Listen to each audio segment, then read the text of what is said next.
The National Desk, America's News Now.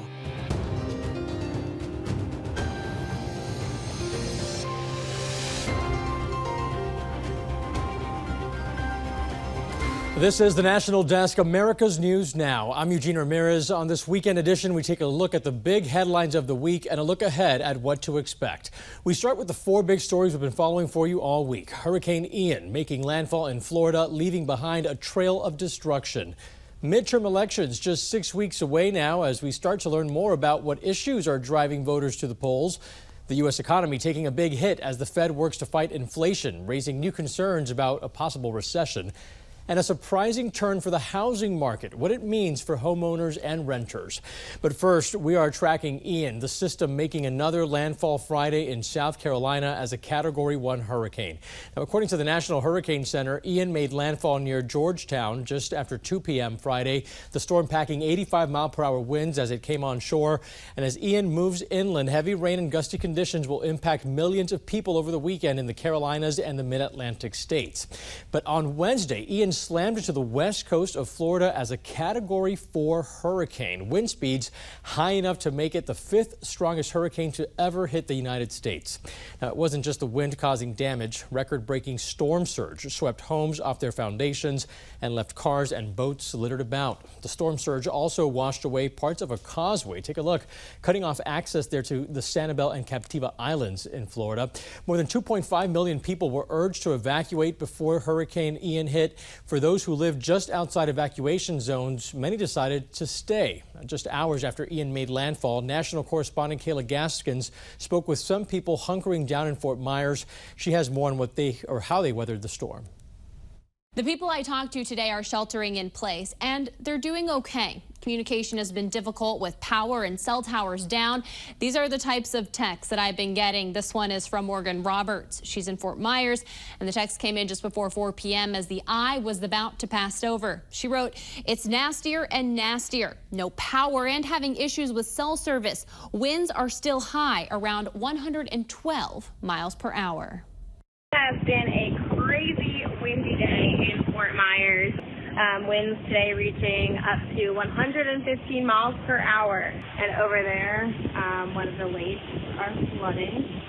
Have a lot of water." After hours of spotty service, our phone call to Morgan Roberts finally got through just as the eye of Ian passed near her apartment. The wind legit sounds like chainsaws. So if you stand in the bedroom, you can hear the wind cutting through and it sounds like chainsaws are running. Roberts, her boyfriend, and their pup live outside the mandatory evacuation zones, so they stayed, sheltering in place. Right now, a lot of things are flying around, so it has gotten worse by the hour. Palm trees are blowing, trees are breaking, a little bit of the siding has come off of the apartment complex next door to ours, and we're seeing bits and pieces of people's porches and flowers flying everywhere. We do have some rain coming through the sliding doors. We do have towels set up everywhere, red Solo cups to try and catch the water. Around 2:30, the power went out. Now just using a bunch of flashlights. We also caught up with Nia Eddy. She lives in Zone A, but evacuated to higher ground. She's currently sheltering at a hotel in Fort Myers. I'm lucky that I still have power, but I'm just riding it out here and trying to stay as safe as I can. Her family lives in the area. She says making sure everyone's safe has been a challenge.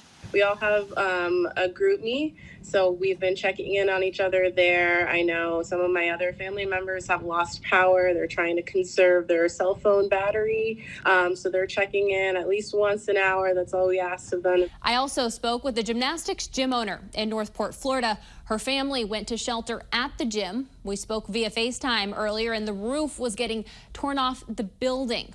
The family was forced into their cars for safety. I have since spoken to them, and the entire family is safe. I'm Kayla Gaskins reporting.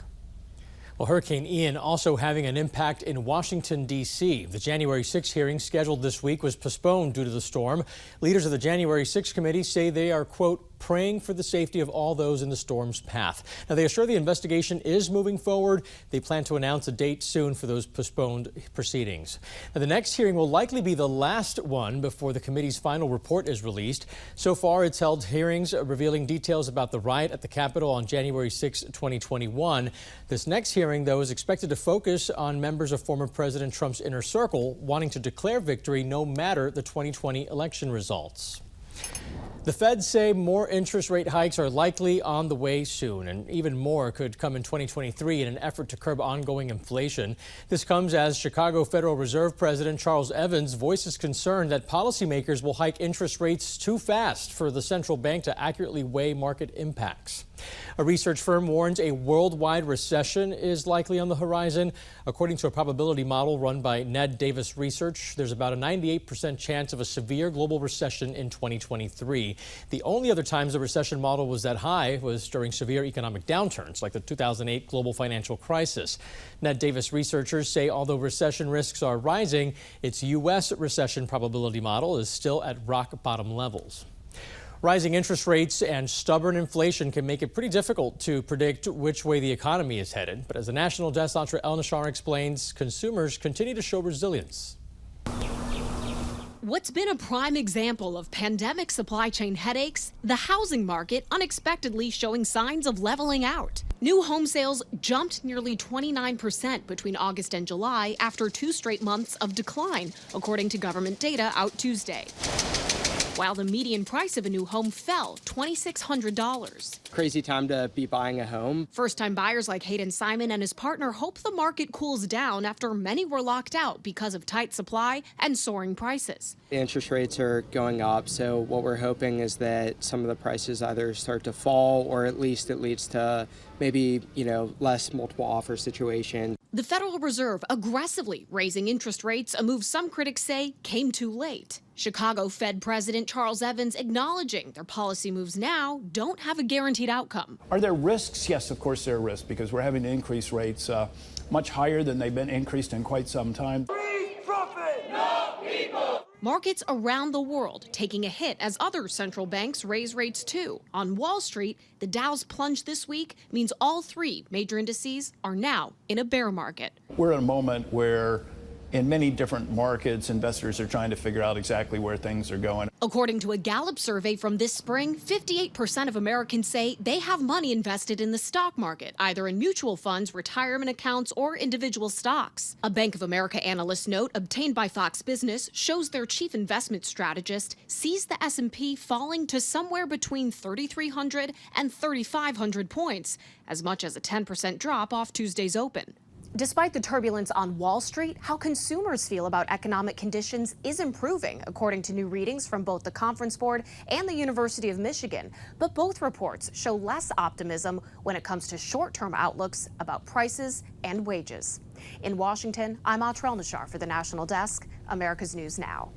Well, for the first time in nearly 2 years, rents dipped from record highs nationwide. The asking rent price for apartments in August dropping 0.1% from July. That's the first monthly drop since December 2020, according to property data firm CoStar Group. Now, some markets with the fastest growing rents last year are now seeing the most dramatic pullbacks.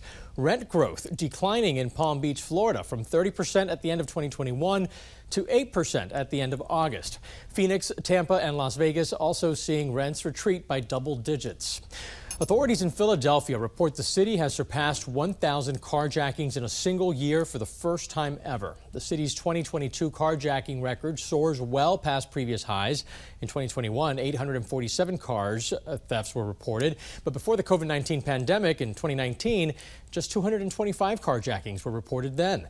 The Philadelphia Police Commissioner believes carjackings may have surged during the pandemic because of increased opportunity as deliveries became more common and people were also wearing masks, providing some cover for thieves. The Wall Street Journal reports big box stores like Best Buy and Home Depot have resorted to locking up more items for sale to deter theft. But retailers say doing so also hurts their sales, so they're now testing more customer-friendly and aesthetically pleasing methods to protect those goods for sale. Theft attempt levels have surged since stores reopened after the pandemic. Retailers say they're struggling to fight theft due to staff shortages, but also the emergence of widespread organized theft rings. And crime could play a role in how people vote in the midterm elections. The November elections will largely determine both politics and policies coming out of Capitol Hill for the next 2 years. The National Desk Christine Frizzell takes a closer look at the methods and the messaging being used. It's just the latest snapshot of chaos and crime. This time, the looting of a Philadelphia area Wawa, where police say about 100 juveniles caused thousands of dollars in damage, at a time murders and other violent crimes are increasing around the city. The liberal district attorney there blamed in part for progressive policies critics say keep criminals on the streets, a conclusion on which Republicans are capitalizing and campaigning. A nation that's safe, where communities are protected by the police and criminals are prosecuted. In swing states especially, ads like this popping up. Violent crime is rising, homicides up over 200%. Jamie McLeod Skinner would make it worse. Campaigning on crime, not a new strategy for Republicans, who credit this 1988 campaign ad with helping to sink Democratic candidate Michael Dukakis's candidacy, tying him to the convicted murderer, Willie Horton. He allowed first-degree murderers to have weekend passes from prison. So will the strategy work this time? Politics are all about perception. If people perceive the world around them as getting worse, then they will want to throw out the party that's in. Still, political science professor Todd Belt says crime can cut both ways. The current face of the Republican Party, former President Donald Trump, himself under multiple criminal investigations, as some fellow Republicans have called for the defunding of the nation's top law enforcement agency. The party in general often accused of giving a pass to rioters who attacked police at the Capitol on January 6th.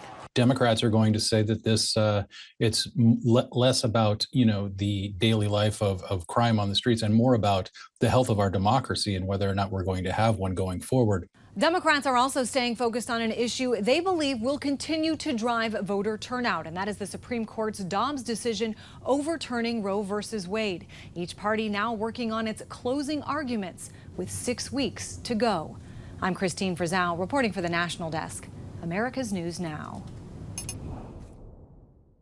House Minority Leader Kevin McCarthy's Commitment to America plan aims to recreate former House Speaker Newt Gingrich's contract with America of 1994. I'm back with our fact check team now. Connor, take us back to the 90s. What was the contract with America? The contract with America was released just 6 weeks before midterm elections in 1994. It was essentially a nod to federalism, which means returning more powers to the states.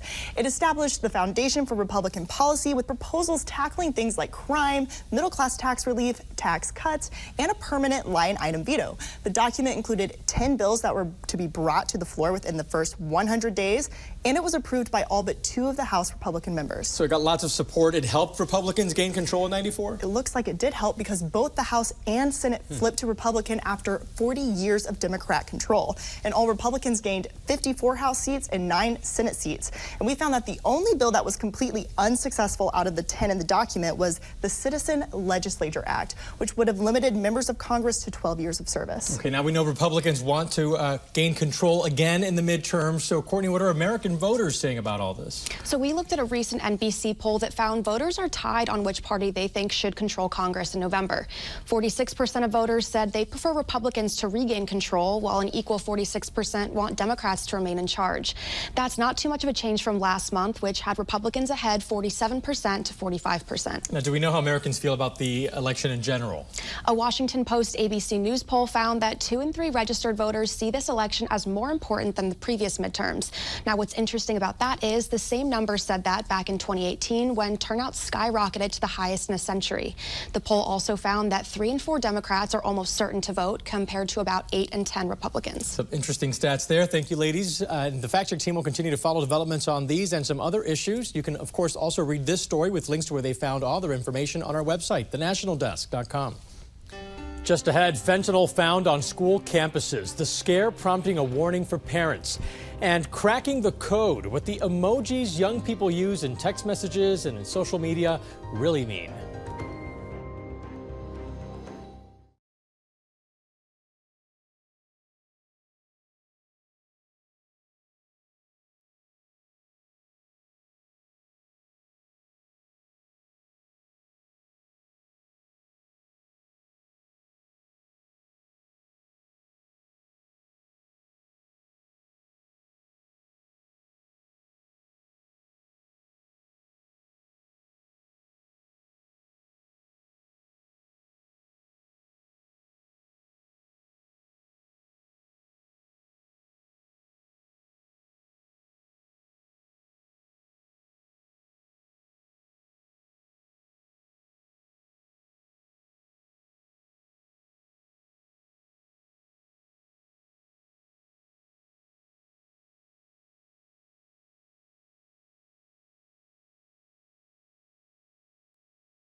This is the National Desk, America's News Now. Our team of nearly 4,000 local journalists bringing you the headlines from coast to coast. From World War II letters found in Kentucky to a warning about the emojis that children in Texas are using.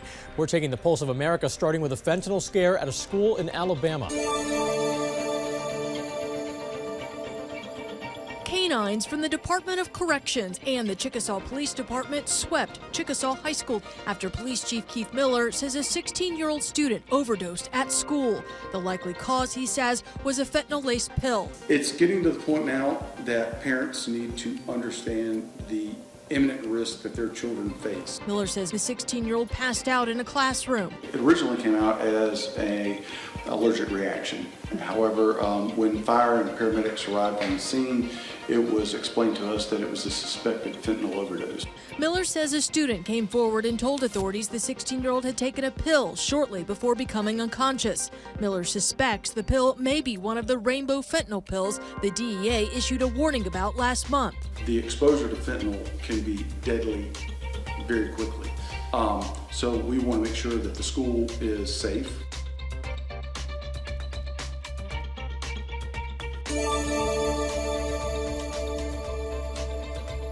These look like innocent emojis we all use when we're texting, but for some, they're codes to buy or sell drugs. Kids are smart, right? They're going to find a way around. The Hays County Sheriff's Office says during investigations, not only are young people using social media, but they don't use specific words. Parents aren't really up to date on what kids are saying and how they're using social media. In the new age of social media, police officers are also trying to catch up. We seem to always be a step behind, but we're trying to do our best to learn. The U.S. Department of Justice and Drug Enforcement Administration put out this drug decoder to give parents and educators a better sense of how the emojis are being used. These are just some of the dealer signals, and here's how you would ask for meth or cocaine. Want a large batch? Just text a cookie emoji. We're not going to take all the drugs off the street, but if we take off a pill at a time or a gram at a time or whatever it is, we're doing our job.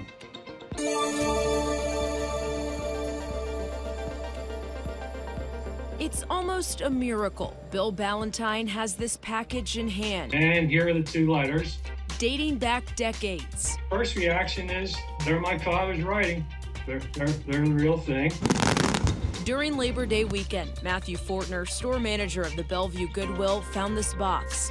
Inside, he found two handwritten letters from World War II naval officer Robert Ballantyne, both made out to Miss Elizabeth W. Smith. This is something that we need to find who they belong to. The story to get these letters returned to this hero's family was shared and shared and shared.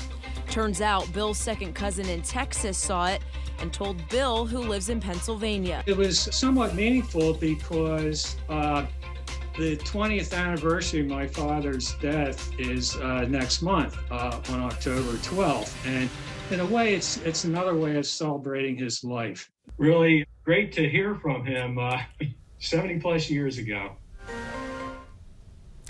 Right now, many Floridians are desperate for help in the aftermath of Hurricane Ian. Coming up, I'm speaking with the Red Cross about its efforts across the state of Florida right now.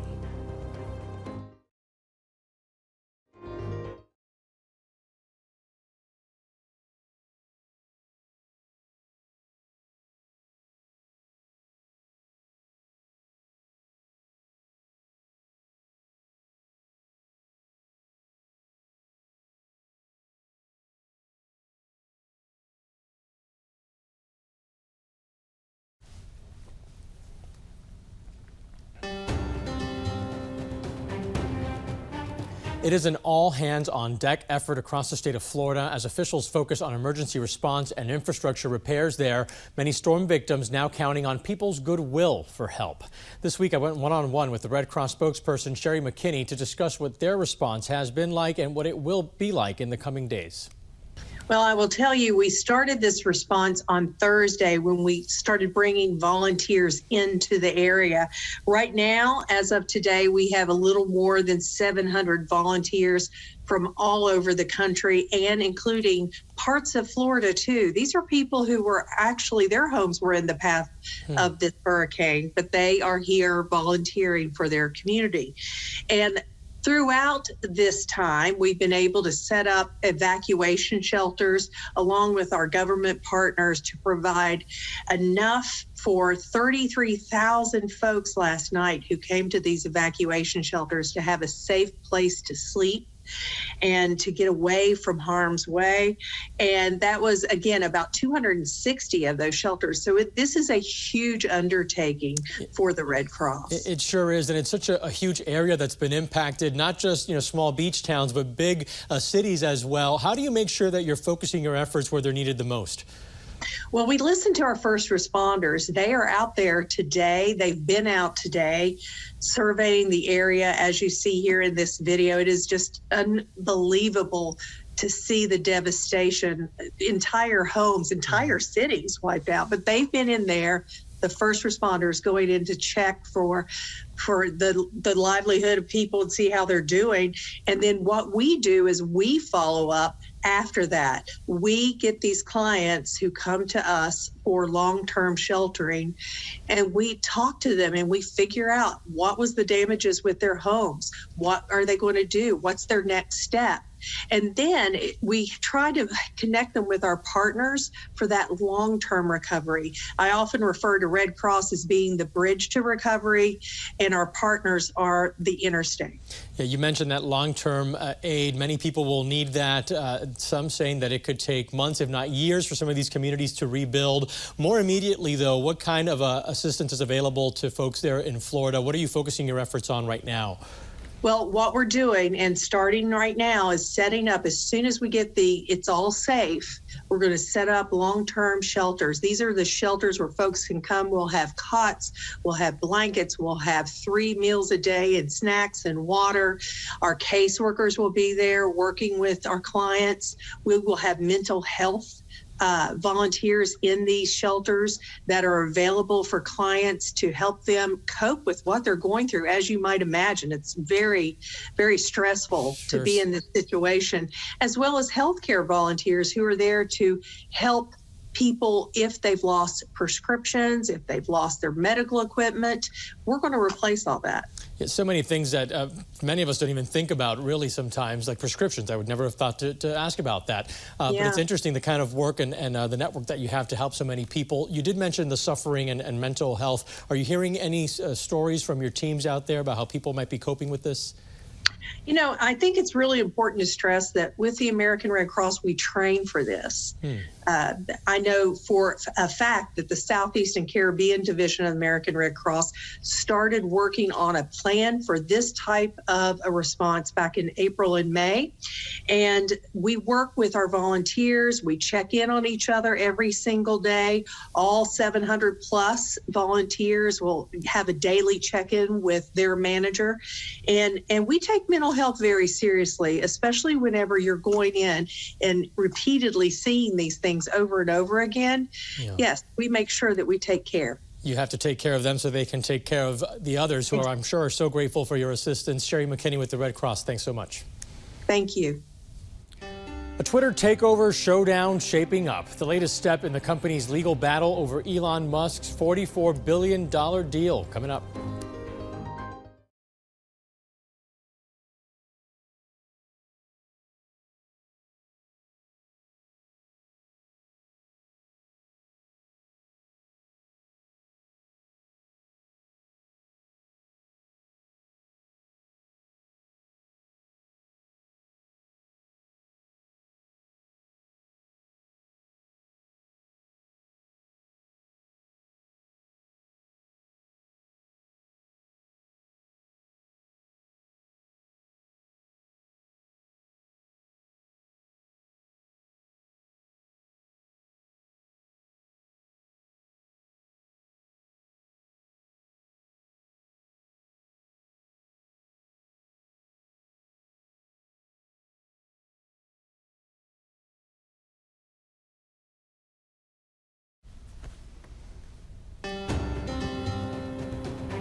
Back now with a look at the top trending stories on our website. Students at a school in Utah protested after nearly 60 girls were kicked out of a homecoming dance because of their dresses.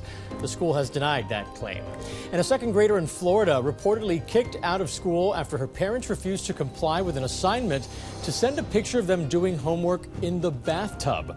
The school not commenting on that story.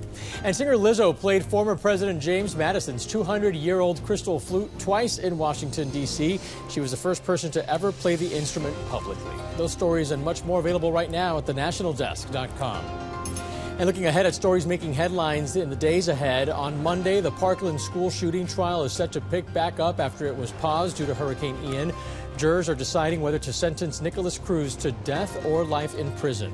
On Thursday, Elon Musk set to be questioned under oath by lawmakers for Twitter. This comes just weeks before they go to court over their contentious $44 billion buyout deal. Still to come, the border crisis and midterm elections, the role immigration could play in November, and to whose benefit. Plus, tens of thousands of Russians fleeing their country as Putin declares a military mobilization. The threat Americans abroad now face, and the urgent warning from the U.S. Embassy. Next.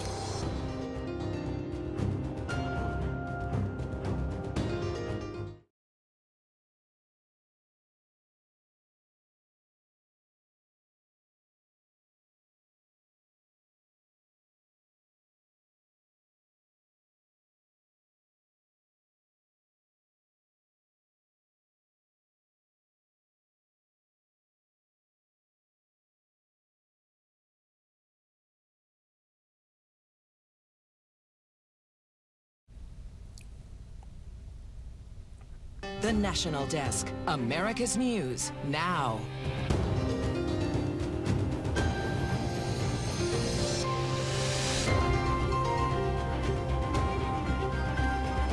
Border politics with midterm elections just weeks away. A look at how big of a role the crisis at the southern border could play. Then a new warning over Russia's war in Ukraine, what officials are telling Americans in Russia as the country looks to add to its ranks. And pipeline sabotage allegations, major gas lines to Europe now leaking, who's being accused and what U.S. officials are saying about it.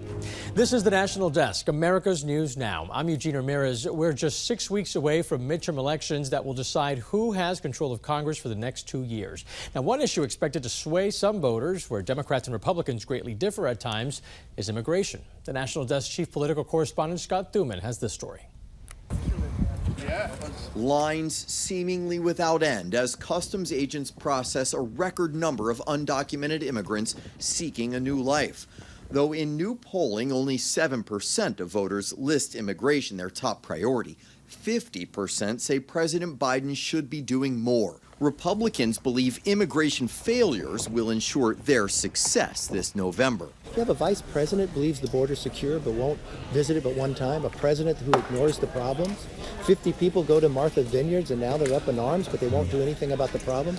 One Texas Democrat told the National Desk the White House, which has declared the border secure, is quiet on immigration for a reason. When was the last time that you actually saw people being returned or deported? I think there's a conscious effort not to show any images of people going back because they don't want to excite the immigration activists. Which could cost votes, just as it may have hurt Republicans when President Trump's team was accused of inhumane conditions and separating families as a form of punishment. Regardless, Republican leadership saying they want to be seen as tougher in other ways at the border. Those policies work, whether it was the investment in building the border wall, whether it was fully supporting our border patrol, or whether it was ending catch and release. But Republican leaders telling me they need to win back both the House and Senate if they're to really alter any major immigration policies. And right now, that's still very much up in the air. I believe we will win the United States Senate. I believe we will send to Joe Biden's desk legislation to secure the border. If he vetoes it, he is woefully out of touch with the vast majority of the American people. A Washington Post poll shows neither party holds a distinct advantage on the issue of immigration, just as voters are also split on which party they trust to handle the country's most pressing problems. In Washington, Scott Thuman for the National Desk. A Texas Democratic congressman is voicing his frustrations about the border as his hometown deals with a record number of migrants. Congressman Henry Cuellar raising concerns about why there's never video showing migrants being sent back across the border. This week, the National Desk Jan Jeff Coach spoke with former Acting Commissioner of Customs and Border Protection Mark Morgan to discuss that headline and more border information. You heard Congressman Cuellar say that you never see video of illegal immigrants being sent back, and he believes it's important to show that as a deterrent. But how often is that actually even happening? Compare what's happening now from previous administrations that you were a part of. Yeah, back in the Trump administration, we were literally either detaining or removing the overwhelming majority of those that illegally came into our border. And the reality is, under this administration, that's happening less than half. They're only returning Mexican single adults and some single adults from the Northern Triangle countries. And look, Representative Cuellar, most of the time I'm on board with him on what he says, and conceptually he's right. But the problem is when the reality on the ground just doesn't match those images, it will make no difference, because the cartels and the migrants themselves know, Jan, if you're an unaccompanied minor, you're in. If you're a family member, you're in. If you're a single adult from Cuba, Nicaragua, and Venezuela, you're in. Along with the majority of 160 different countries, we see illegal aliens. The fact is that under this administration, there have been over 4 million apprehension in 19 months, and they've released over 2 million. So you could show images of them going back all day long, but it's just not going to make a difference, because even those that they return, they just come back a second or third time, and eventually they're successful because our borders are wide open. And Mark, a big headline out of California recently. Governor Gavin Newsom signed a bill allowing any resident to acquire a state ID regardless of their immigration status. Now, according to the New York Post, this means illegal immigrants can acquire this ID, which will allow them to get banking services, obtain government benefits, acquire health care. A lot of controversy surrounding this. What's your thoughts? Yeah, that reminds me back in the Biden campaign. Remember when all the candidates, before they selected Biden to be the Democratic nominee, they asked if you would give free health care to illegal aliens, and they all were rushing to raise their hand faster than anybody. And now with laws like this, sanctuary cities, the only root, they feign, Jan, like they're trying to figure out their root causes. Well, the root causes are us. The root causes are this administration's policy and sanctuary city laws like this that act as a beacon to the entire world to illegally enter our border. Look, once again, someone's committed a crime by illegally entering our border, and not only there are no consequences, Jan, but they want to erase the illegal part of that away and actually reward them. And then they feign like they can't figure out why they came. And real quick, what they won't hear from this administration is when you incentivize increased illegal immigration, resulting in the catastrophic numbers we've seen higher than our lifetime, it pulls resources off the front line. And what happens, we literally hand operational control over the border so bad things and bad people can get across this border, killing Americans every single day. From California now to Florida, where Deputy Michael Hartwick was killed in a hit and run. This was in Pinellas County.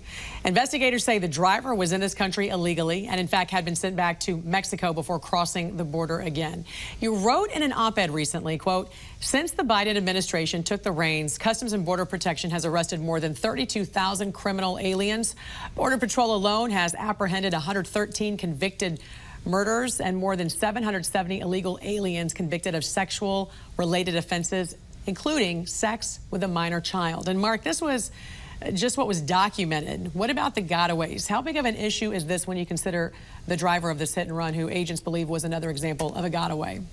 Well, Jan, thanks for asking this question. I think this is the biggest issue that really should awaken this country. Look, a lot of the compassion for these migrants that illegally enter is misguided, because what it does is it pulls resources off the front line. There are some areas along the southwest border where 90% of Border Patrol agents are pulled off the front line, relegated to be a federal travel agency, hospital watch, transportation, and processing. When they're pulled off the line, the cartels take advantage of that. They literally have, as I said, operational control of large areas of border. And part of the result of that is this, in the first 19 months, is 1 million gotaways, because Border Patrol resources are not there to catch them. 1 million have broken into the southwest border, evaded apprehension, and made their way to every town, city, and state in this country. And the reality is, it's not hyperbole. You gave the statistics of what they've apprehended. There are countless murderers, rapists, pedophiles, and aggravated felons and gang members among the 1 million gotaways.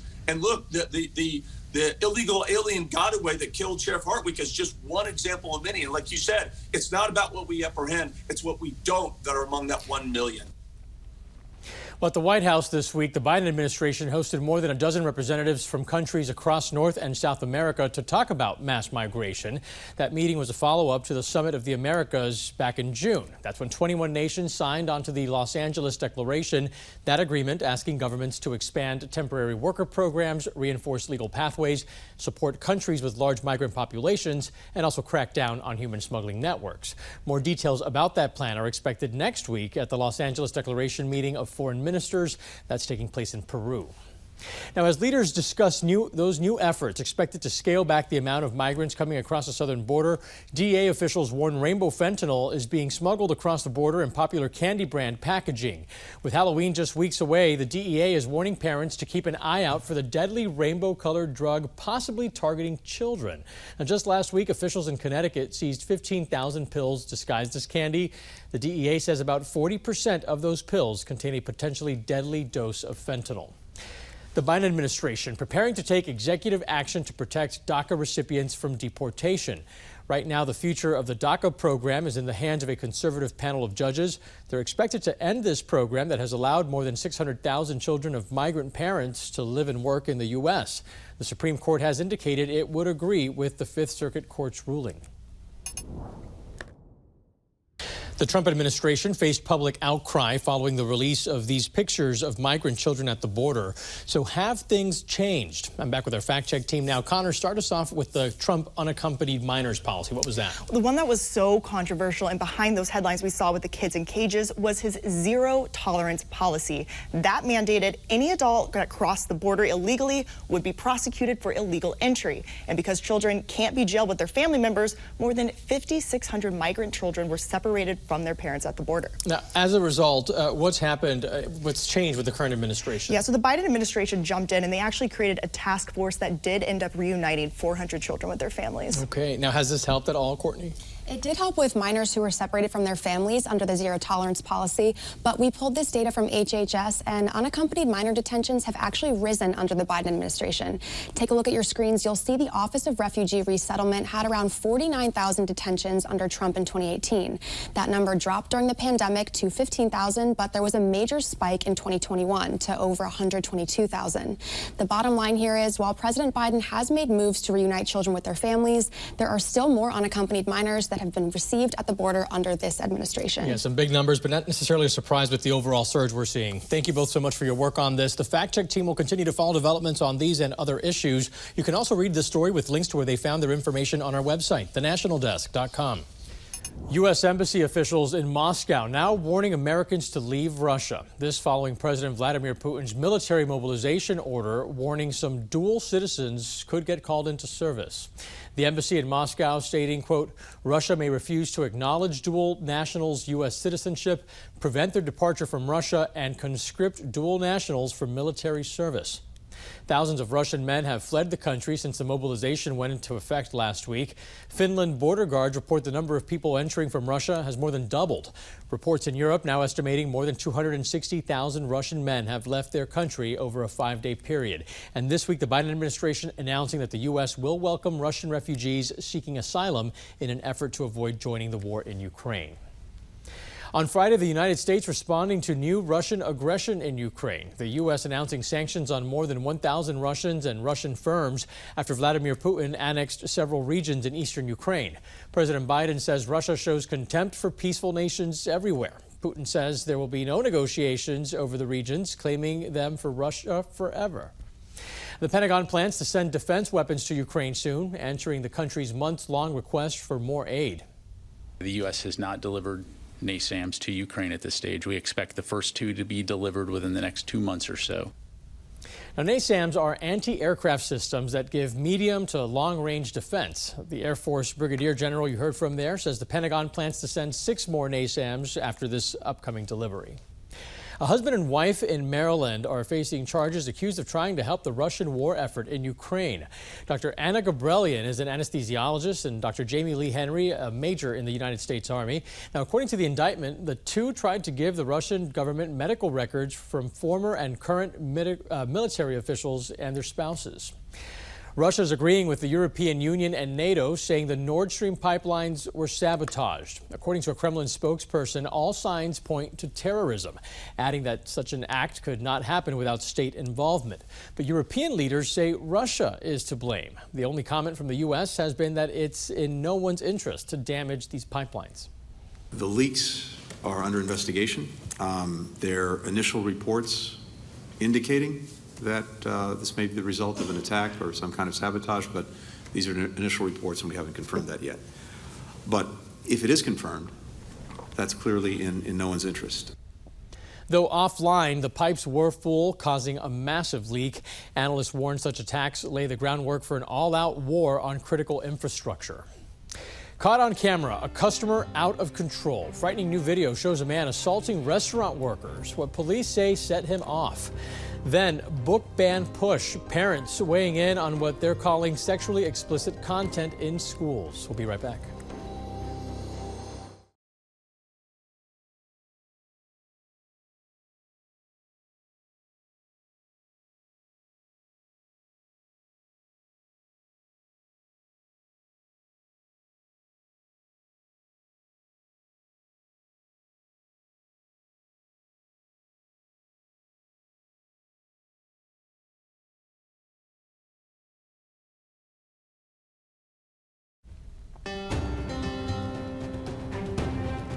The National Desk team of reporters bringing you the headlines from coast to coast. We're taking the pulse of America, and we start in Utah, where a school district is moving forward with a new committee to review so-called questionable books after backlash from some parents.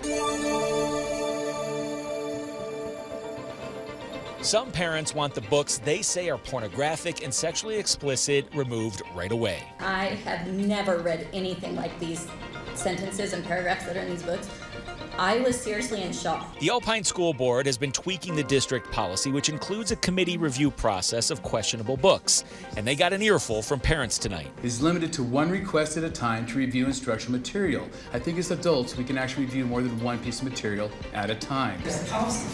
Tonight, in a 5-2 vote, the board passed the new policy, and the board is reviewing 52 books, none of which they say are in elementary schools. Board member Sarah Hacken says that this process has been a balance of following the law, First Amendment rights, and parent concerns. I would encourage you to reconsider this ill-conceived policy that opens you up to continued legal action and years of continued battles over this issue. Other parents, like Rachel Farnsworth, says that books of all types should be allowed and play a critical role in society. I strongly recommend taking that stand and maintaining policies that allow our children access to information of all kinds. In Washington, a community watch group expressing concern about Asian hate crime in Seattle. Activists say often people don't want to talk about what happened, so it stops them from reporting it. Well, now a council member is proposing a hate crime reporting system that would include a county-wide hotline. I'm not sure that people realize that the hateful actions that are projected towards them are actually a felony crime. And two, it can be hard for people to report these cases. So far this year, 28 hate crime cases have been filed in the city, but the prosecutor's office says there are many more that were never reported. And in Ohio, a dangerous situation caught on camera at a Columbus fast food restaurant. Police say a man brought back his food after he received the wrong order, but while employees worked to make it right, the man started raising his voice while he was on the phone. That's when managers asked him to lower his voice. At that point, he just blew a fuse and he went off and then assaulted the cashier. Now, police say the man then started throwing his order at employees along with full bottles of soda. That man eventually left. Police have been unable to track him down. Still to come, our team of correspondents breaking down this week in Washington, from recession fears to the battle for control of Congress. You're watching the National Desk.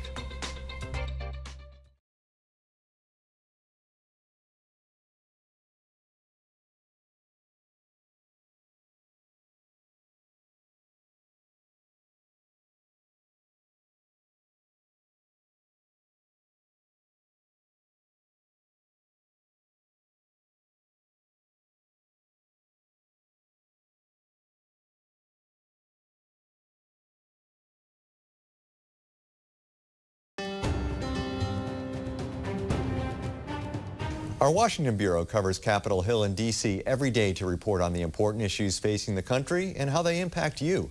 For some perspective on what's happening in the nation's capital, I'm joined by two of our bureau correspondents, Scott Thuman and Atra Elnashar. Atra, economists still debating whether the U.S. is in a recession, some saying we're technically in one, even though others say we're not there yet. Red flags are still being raised. Right, and the latest red flag came Friday morning with the Personal Consumption Expenditure Index, basically showing how people are spending their money. It's considered the Federal Reserve's a favorite gauge of inflation, and it was worse than expected as far as prices rising, but consumer spending also beat expectations, a sign of resilience. But when it comes to recession talk, you're right. There are folks who say that we are in a recession. It's certainly being used for Republican political messaging ahead of the midterms, as they point to one traditional definition, which is 2 consecutive quarters of negative GDP, which we saw and was confirmed again this week in the third reading of second quarter GDP. However, the official referee most considered to be when it comes to calling a recession, the Business Cycle Dating Committee at the National Bureau of Economic Research, looks at a lot more than just GDP. They also look at things like employment, which this week showed another sign of being incredibly strong. We saw unemployment claims on a weekly basis hit a 5-month low. Yeah, and the economy, top issue for voters right now, Scott, as Tuesday marks just over a month until the midterms. How's the battle for the control of Congress shaking out? Yeah, 5+ weeks out. I mean, this is the time when everyone feels that crunch and also sees the spending. You know, you talk about the economy. Talk about the economy of the elections. How about that, Steve? You know, in 2020, there was a record $9 billion spent to try and affect the elections, including all those TV ads. They expect closer to $10 billion just for these midterms. That shows you how much is at stake. So quick refresher, in the House side, it is razor thin margin. Right now, Democrats holding the power there, 222 seats, 213. In other words, Republicans just need to flip 5 seats to gain control in the House. And of course, in the Senate, it's a 50-50 split right now. So you get a net gain of 1, you're in charge. Of the 10 races that we've been focusing most closely on in the Senate, there are only 2, New Hampshire and Colorado, where the polls show a distinct or solid advantage for a candidate, in both cases a Democrat. Otherwise, the 8 other races right now that we're really narrowing in on are decided by a handful of points or less. Those are toss-ups. That shows you how tight all of this is. Republicans going to hit hard on the economy. I talked to Minority Leader Kevin McCarthy last week about this. He said that he doesn't necessarily believe they can win just on that argument alone, but that will be a driving force for voters who want to make sure that their wallets are in a good position, and they're going to vote with whoever they think can most provide that. Democrats think that all the other issues are something that their voters are going to be galvanizing around. They're going to go to the polls. Things like abortion that they're still very upset about, Supreme Court ruling, will get them there. But nonetheless, they know that this is going to be a battle. At the very moment, Republicans believe they can take the House. The Senate's going to be a tougher fight. Steve. Yeah, high stakes in the final month plus leading up to the election. Chief Political Correspondent Scott Thuman, National Correspondent Atra Elnashar. Thank you both. Eugene, back to you. And a big thanks to our Capitol Hill team. Up next, teens texting for help. A new 3-digit lifeline seeing a surge. What that means for those having a mental health crisis. You're watching the National Desk, America's News Now.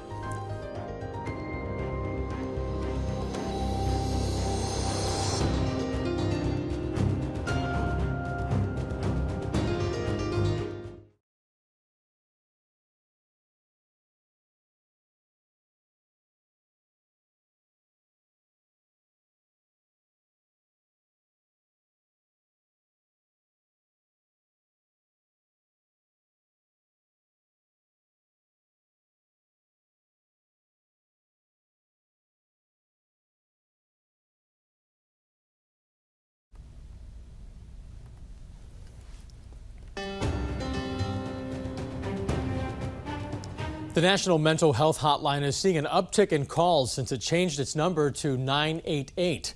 That surge, a sign that more people are reaching out for help. The National Desk's Angelo Brown reports. You have reached the 988 Suicide and Crisis Lifeline. 988 now live and taking calls to save lives just by pressing 3 simple digits. Heartland Counseling Crisis Support, how can I help you? And more people are calling for help. HHS says they compared the data for the 988 Suicide and Crisis Lifeline in August of 2022 to the National Suicide Prevention Lifeline in August of 2021. The 988 Lifeline answered 152,000 more contacts. We're talking calls, chats, and text messages compared to August of 2021, connecting a live person with someone in crisis. They listen actively, they provide support, they'll help stabilize whatever that crisis situation is, de-escalate that particular concern that the caller, texter, or chatter has.